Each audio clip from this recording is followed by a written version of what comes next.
top middle. Top middle, got it. I can't be for sure. I just know it's on the top. It's been like 2 years since I beat this game.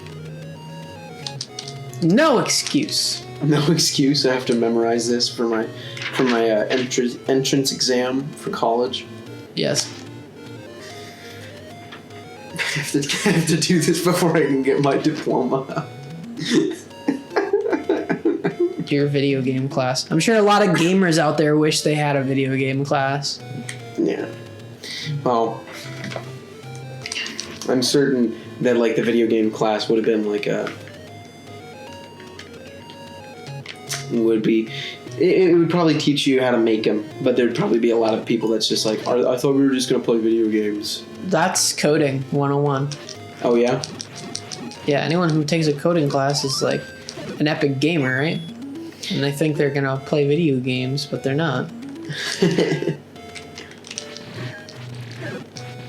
Boom, baby. Okay, top, middle. Yeah. Fast one. Come on, no. Whoa.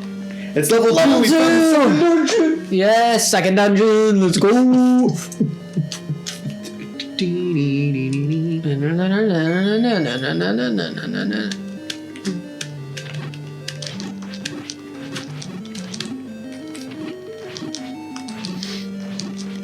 on.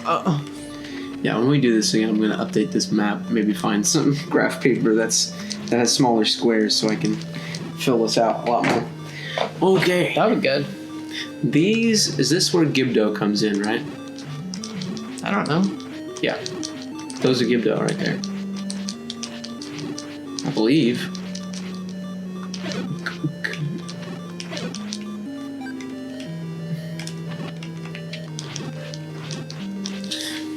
Now. Nice. Hey. So, I want to hear your thoughts on this. What? What is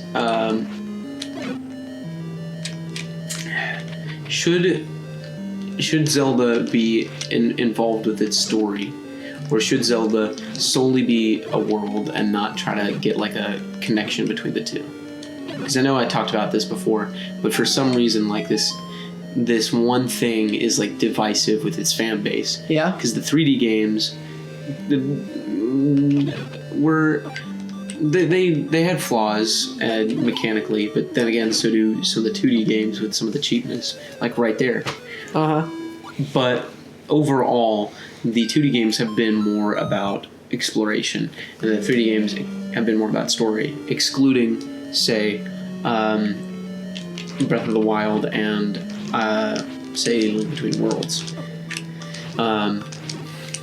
So, what do you think that Nintendo should go totally like just go into like we only should be focusing on you exploring the world, or mesh between the world and the story? I think it's a balance, but if I had to pick one or the other, I'd say the story's more important. Okay. I know I have to hit these guys on the back. I hate these guys. Yeah. I hate them. They're a pretty good challenge. It gets really tough when they're fast and they take multiple hits to hit them with an upgraded sword, and there's 10 of them in a room. I remember having... okay. I remember trying to do that. I think I was on the final dungeon or something, and it's a bunch of upgraded ones, and I could not get past it. Right. That was a long time ago, though. Tee. Yeah. Yeah. Check out our Banjo-Kazooie playthrough. Please. Dang it. It's really fun. I love that game. We can talk about Rareware. And how bad they are. You should do Donkey Kong. Donkey Kong Country is now on Switch. Hey. Do they have Donkey Kong 64 though? No. Man, that was a different age. Wait, can I?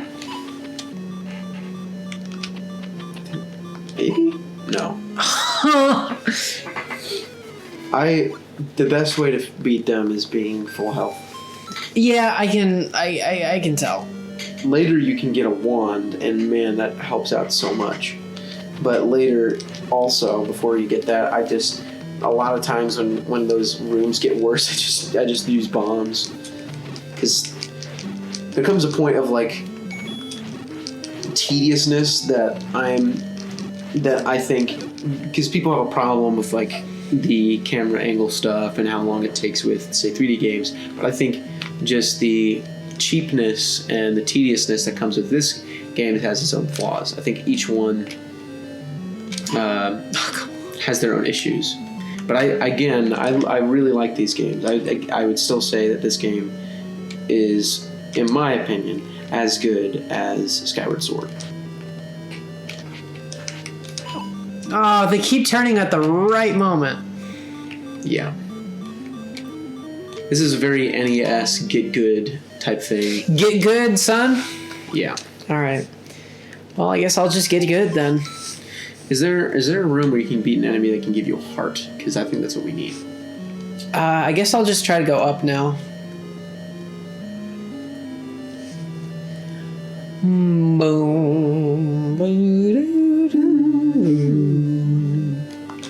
Oh my.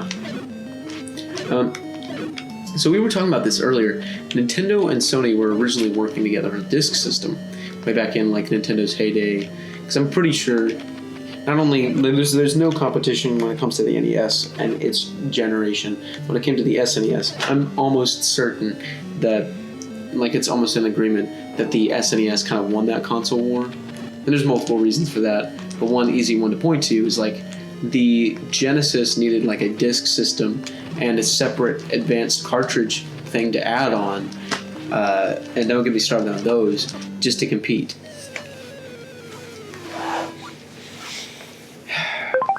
I keep doing that. Look.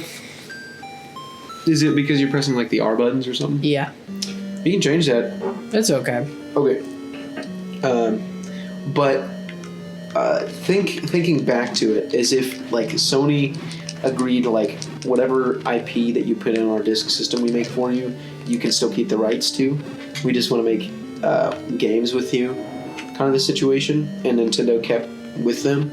Then thinking about the console change of all the Sony things being, and I don't know if every single one could quantifiably be with Nintendo, but imagine putting the Sony consoles with the Nintendo consoles and what doors that would open up.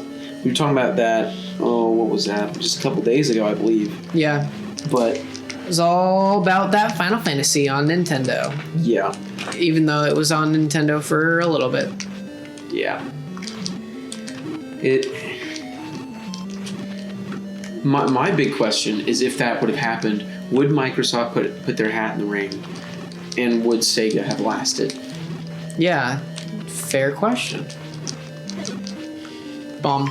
Because theoretically, Sega might have been able to kind of do what Nintendo did during those times and just focus on the games that they have exclusive,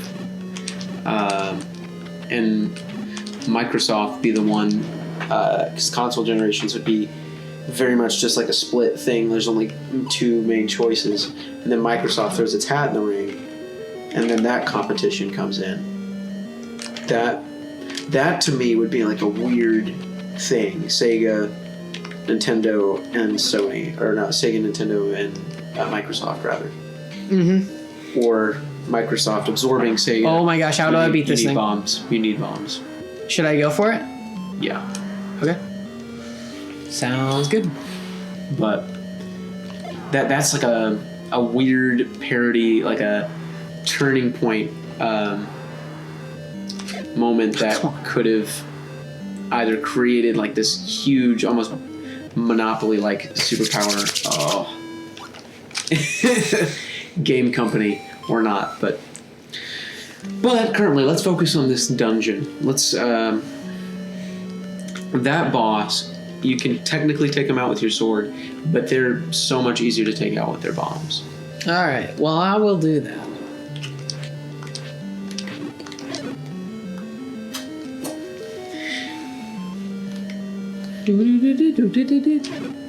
So, do we have any information on what's coming on with the not the PS4, the PS5? no, the Switch Pro?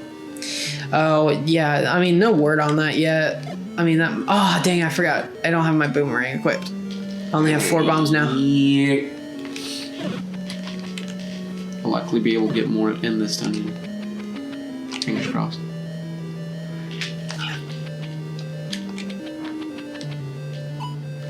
That was lucky. I'm gonna look up, what do those statues, what do they symbolize? We need to have better commentary. We do. Okay. Let's throw something recent that happened into the... Whoa. Oh! Whoa. Are you serious? Wow. So... Okay. On a scale of 1 to 10, how get good have you gotten? I have gotten 2. So... Probably don't need this. Yeah. Oh no. It's making that noise. It's like, "Bow." That means that the boss is nearby. Yes. Yeah. What? What happened? I think we found the secret. I think we did too. Was that supposed to happen? Maybe not. Oh, the whistle. What's the whistle do? It's supposed it unlocks some things. I think we need to use it at the lake, Okay. where the Lionel's at. But it's also there's certain enemies that you're supposed to use it with that would kill them. But in the original NES thing, you had to hook up like a voice sound thing to your controller for it to work. I wonder if you can use the boomerang to grab that thing. I don't think, but I can try. Oh man, that's unfortunate.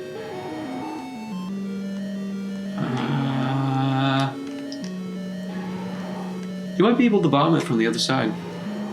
True. All right, let us try it. I've got 2 keys. 3 bombs. Okay. All right, bombs away. Yes. Yeah, let's go. And we don't even have to use all the keys here if we don't need to. No, you can save them. I think that's busted. What? Being able to save keys for other dungeons. I don't like that. Why not? Because it's like you have a dungeon and you have a set goal to complete the dungeon. And if you save things from other dungeons, it's really hard to keep track of what you've done and haven't done if you're jumping around dungeons. Oh yeah. Well, that comes with it if you're willing to make that risk. And that's kind of similar of, are you going to buy them? Like what? Where are you at when you had that key? Outside of a dungeon. All right. So, I would say that it's good. I mean, I get what you're saying. The player could probably get confused. I probably has gotten confused. Players who like, oh, I have this key, but I don't know if I've beaten that dungeon or not. Like, where do I need to use this? Which I think the mitigation is that you can go buy a key. Which is probably why in later games they link the keys exclusively to certain dungeons for you to use. But I think it's also cool because if you don't want to complete a dungeon but you want a key so that you can make another dungeon easier, or if you complete a dungeon and you have an extra key for something, for a room that you didn't want to go to, then say this one, if you didn't have any bombs but you had an extra key over from a previous one, you could just go and use it. Or like one that's harder where you have to go get a key from a bunch of those knights that we were like kind of losing to. So I think it creates multiple opportunities, especially even for those who want to waste their time grinding. They're kind of putting in as much work as going through the dungeon, but their dungeon experience is just going faster. So I think it's just kind of how you want to approach it, and it's that kind of like old sandbox. How do you want to explore your garden? Dang it, I forgot about that. Oh boy.